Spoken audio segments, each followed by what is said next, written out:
over till it's over. And let me tell you, this one definitely ain't over.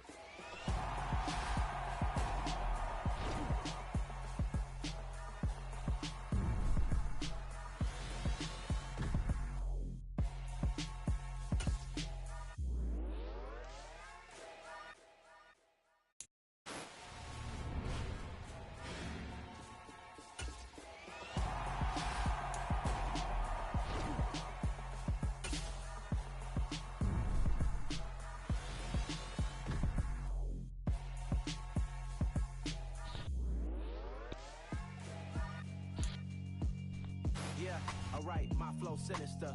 This ain't rap music, this straight literature. Small-minded, all your ideas miniature. They tend to hate on you when they can't get rid of you. I ain't going nowhere, 20-year career minimum. Call Hit Boy for beats, ask for 10 of them. I don't follow trends, I swing the pendulum. If the bag good, I'm gon' give her some. Let's reflect times, I try to collect minds from complex rhymes. And by the way, shut out Tech 9.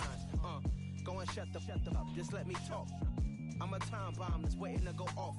Quite nuclear, amazing what fame could do to you. Too peculiar, although I'm truly a renaissance starter. My mind divine, it take me a lot farther. Growing up, I really had beef with my father. But why bother explaining my feelings? Try harder, but either way they gon' paint you the villain. 8 months with no phone, dog, we aiming for brilliant. This is a special presentation of EA Sports from the Coliseum in Oakland. Our tribute to the coach, the John Madden Legacy Game. I'm Brandon Gaudin here to take you through the proceedings. And coming up, we're going to tell the story of a man who was truly larger than life and whose impact on the sport of football, certainly it's going to live on for decades and decades to come.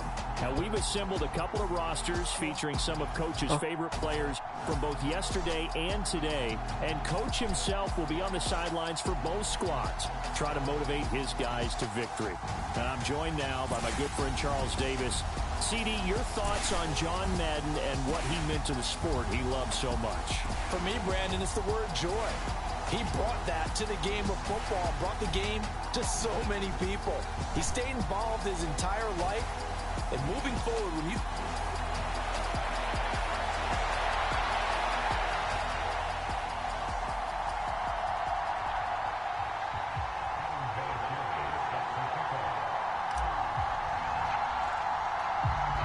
The Coliseum back to its original 70s glory. What a scene in the East Bay, and we're underway in the John Madden Legacy Game. And they're going to mark that where it went out of bounds, so really good starting field position up past the 40-yard line.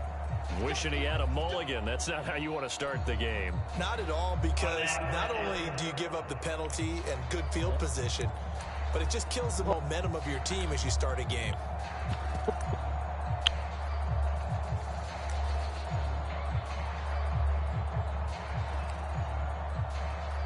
So it's the NFC Stars who will get the ball first. And, Charles, as we alluded to, we've got a different era of coach on each sideline.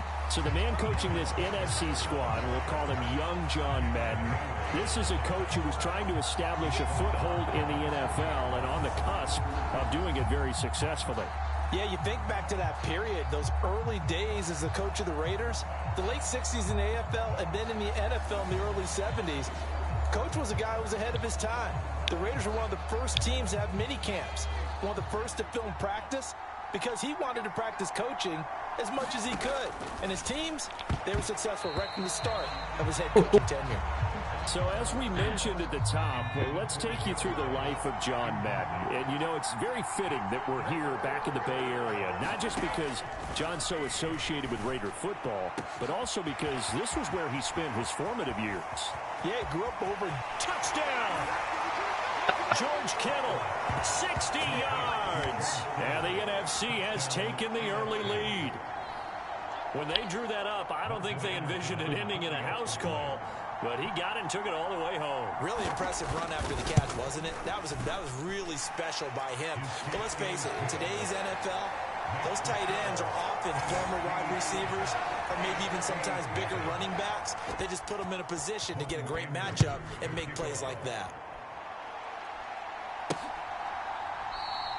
No run back here for Hall, and this will come out to the 25.